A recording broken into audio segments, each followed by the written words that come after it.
Okay, we're very fortunate to be playing in the opportunity on Monday Night Football coming up against a terrific football team, and I hope it's a great matchup for us.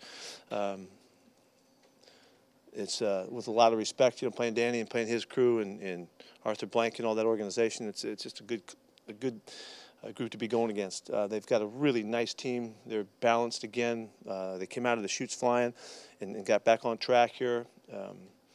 They're really well situated on defense and on offense. Their special teams are really good. Their kickers are good. Their returners good. And so we know we have a really complete football team that we're going to be playing against, and it's going to take a complete effort from us and a great week in preparation to get that done. So it should be a terrific matchup. How do you keep Claiborne and Beasley from terrorizing your backfield? We're going to have to really mix our stuff and really work it with great respect, particularly after watching this past game. They were flying. We have to mix our stuff, all the protections and the actions and everything to keep them slowed down, because they are really determined to cause havoc in the backfield, and we can't let that happen. How's Dwayne Brown doing on that note? We're going to find out later in the week. We won't know right now. He's still got an ankle that he's dealing with, of course, and we'll take it all the way up to game time. How about Cam Chancellor? Anything new there at all? No, he's still getting some work done, tests done. Don't have anything updated yet.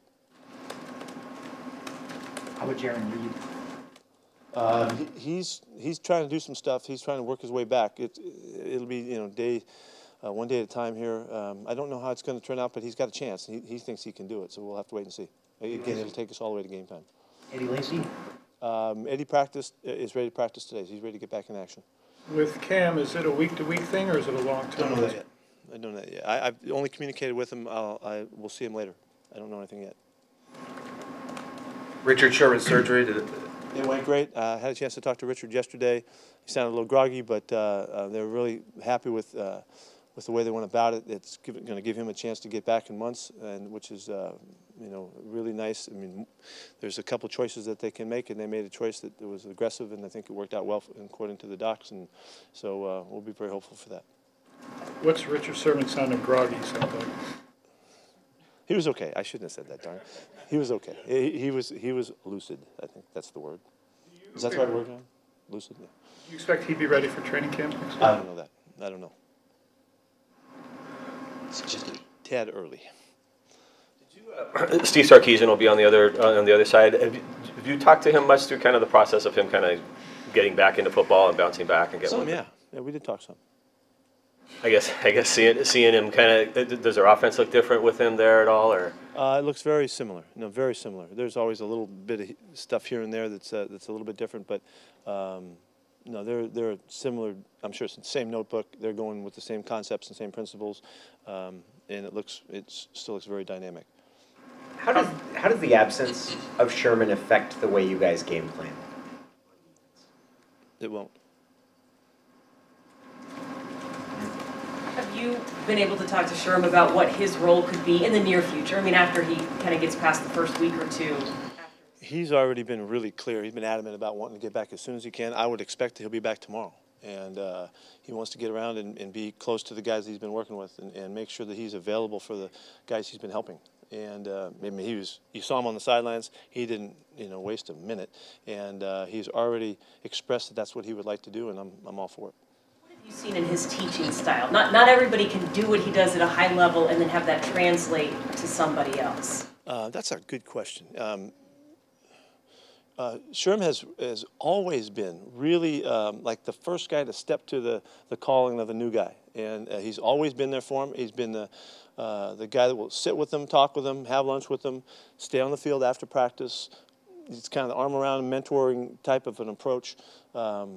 That he's always understood. I don't remember the first year or so when it, I'm sure it didn't happen the same then, but he has always understood that role, and he's cherished that role. Really, he's maybe more so than anybody around here. He has expressed, a willingness to want to go the extra step or two to make sure that he can connect with the guys and see them through. And he likes the part of cheerleading for guys and rooting for the young guys and stuff like that. He's always been really outward in that regard, and it's really been a very cool way that he presents himself. Still expect Earl Thomas back this week? Yeah, yep. Earl's out there at practice. For as much stock as you put in the importance of the run game since you showed up here, How personally frustrating has the last year and a half been to kind of? It is frustrating somewhat, but you know, I could stick my head in the sand and ignore some stuff too. You know, we got to keep moving, and we got to do what we can with our guys, and it hasn't been quite the same. But you know, we're still moving the football, and we're making a lot of first downs, and we can do a lot of damage, and so we just have to do it the way we can do it. And I never give up on the fact of trying to balance out your attack. I think it's the best way to play football, and so we'll find a way to do that. But it is a little bit different. It hasn't been as obvious as it has been in the past. If Cam couldn't play, would Bradley McDougald be the likely guy there? Yes. Yeah, we're very fortunate to have Bradley. He's played great, and he's the whole time he's been trained at both spots.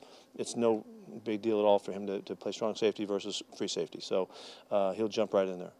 When you went out and got him, I know there were a lot of things you liked about him, but how important was that ability of him to do different things and potentially? It was exactly what we had hoped for, you know, and we had seen great versatility in him and playmaking and leadership and all that kind of cool stuff that you hope to see. And when he got here, he just proved it, you know, and so he's been able to play nickel. He's played special. He's played the big nickel, and I gave that one to him.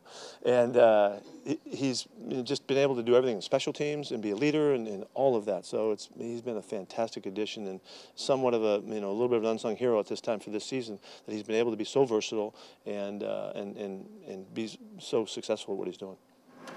Coach, any updates as far as the meeting with the NFL yesterday, or? No. The medical staff, training staff is working on that stuff, and as we progress, we'll let you know when we can. We don't have any other information for you. How are Deshaun Shedd and Malik McDowell coming along? Where are they at in this process for you at this point? They're in totally different stages. Malik is still out of action right now, getting activity. He's doing some activities and stuff like that. Deshaun Shedd is really close, and we're trying to get him over the hump.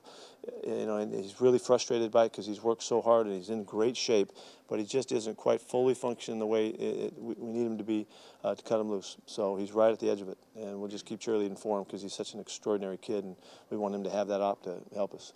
Is this week a deadline for him to start practicing, or is it next week with the league? It's coming up, yeah. There's a couple. Yeah. Pete, what do you need to see from Mike Davis practice or whatever to feel comfortable giving him? Oh no, I haven't seen anything. We've already seen him. Mike's practiced with us all year. He's never missed anything. He's been a hard-working guy throughout, and he'll be available to play in this game. With the running game, is that something that can improve suddenly? Well, we've seen our ability to to express the running game in pretty good standards at times here, and it just hasn't been consistent. And unfortunately, we have not been able to keep the same guys coming back. And Eddie's coming back this week. CJ goes out this week. Here comes Michael. It's just been hard to get the continuity that we want. It's not because we're not trying, and the guys aren't working hard at it, but it just hasn't fit. And we had one game in here in the last couple weeks that I thought we were really off, but other than that, it hasn't been that far down, and I think we have a chance to continue to run it. We're going to run the football this week. We're not going to not run it. We're going to run the heck out of it, and keep working all the stuff that makes our offense fit the way it does, and hopefully we'll just we'll be productive. That's the whole. Let's see if we can get more consistent and be more productive with it. How much of the run game is a running back's feel for where things are going to go open up, especially in your zone block? It's a huge part of it. But it fits together with all the other aspects as well. It's not just that. That's a huge part of it, though. When you factor in the run game isn't where you want to be and everything Russell's done, both running and throwing the balls. Is this the best he's ever played? Well, let's wait and see. We'll talk about it afterward. I think he's doing great. I think he's on his game. He's been able to be resourceful to find the running space when he needs to. He's moved well. He's made a ton of big plays. His numbers are really sharp, but I think he can do better too. I'm calling on him every week and asking him to see some things that he may not seen before, and just to keep working to find his way to get even more efficient and more effective. And it's the only way he wants it to be anyway. But he's having a really, really good season. Yeah. Where's Luke Jokel at with his recovery? He's really close. Luke is at the edge of trying to get out there late this week. We'll see what happens. He's worked real hard. He's ready to go in conditioning wise, but can he hold up to the pounding of it is really the question right now. And how does his knee respond to the workload? And that's kind of what we're dealing with right now. Dan Quinn had mentioned this week that this is about the time of year that chemistry starts showing up, whether it's defensive line or other parts. Have injuries kind of hampered the ability of this team to get some of that chemistry moving forward? It kind of depends on how what you're thinking of when you talk chemistry. I think this team is working really well together and really hard together, and they have a great feel for it. But in terms of the consistency in our production, I think that's what you're heading to. We can be better, and that's still out there for us. And as we turn the corner to the second half, and all this is the time. It's now or never. This is when you got to get it rolling. And we've always tried to excel here in November and kick us in high gear in December. And this is really that time that we're coming on. So it's really exciting, and everything's out there for us. We know that.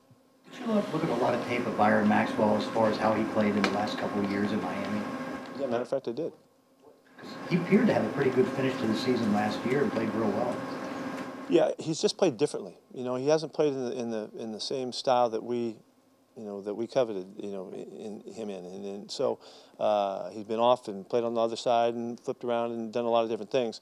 We're just going to kick him back into our style of play and see what happens. And I'm hoping we can recapture him technique-wise. From where he's been. He's a good football player. He's aggressive and makes things happen and all that. But I'm not valuing a lot of the things that I saw because it just isn't the same formula that we asked him to play with. So I'm looking forward to, is he running hard? Is he can he hold up physically? Is he staying aggressive? Is he getting after it? And then we'll just put him back into the fold here and see what happens. What things were different? I played off the line of scrimmage a ton. And they were asked to do that, in both places he was at, and we just don't do that. We do that when we have to. Pete, if Dwayne can't go, Tobin gave you 2.5 quarters against the Cardinals. What was that evaluation like? What did you see from him? I thought he played well for coming off the bench like that. He survived it and did a nice job. He's a really smart football player, and the continuity and the communications were maintained. I'm counting on him. He's got to get ready to go. Right now, he has to get ready to play. We're thinking he's starting until Dwayne can play, and that's just par for what's going on this time of year. Guys got to step up, and we're counting on him to do that again. He did a nice job last week. How have you seen the Falcons' defense grow since the last time you saw them a year ago? It seems like they've made some strides forward. Yeah, I think they're more experienced. In the system and all that, you can see it. They're playing really fast. They have a really good group of linebackers to complement the guys that are up front. They've just kind of grown into the system, The secondary is really staying on top really well, defending against the deep ball really well. And just in general, it's just a good, solid group, and they're doing a lot of good things. And they're counting on their coverage a lot, too, which you can see, which means they're counting on the four-man rush. And they have a commitment you can see there. That's maybe a little bit different. They're just growing with it. Is Marcus Smith going to be back this week? Yes, he is back. So Frank Clark, how's Frank Clark doing at this point? Side bruise yet? He's fine. Yeah, he's fine. A guy like Justin Coleman, you guys kind of added right towards the end of the summer. You've had a few of those over the years. How important is kind of for John and his guys to judge the market and understand what guys might need? I'm glad you pointed out because I think that we have over the years, we've had numerous examples of guys that have been able to come in from other teams based on our evaluation that we thought they could fit us, maybe, and more so than other coaches saw it, and guys come in and just found a role, and really complemented what we had. I think it's you have some really good examples right now this year with these guys, and really fired up that again we're able to do that. And you got a good one in Matt. You got look what Deion's doing right now. He's already jumping back to help us. Bradley, Will Hoyt, Terrence Garvin, all of those guys, Marcus, all of those guys have found a place to help us out. You go back to Nico Thorpe, and there's all kinds of guys that have been able to do that. And I think it's a tribute to the way that they go about it and the way that they assess guys and how we work together on that. Anything else?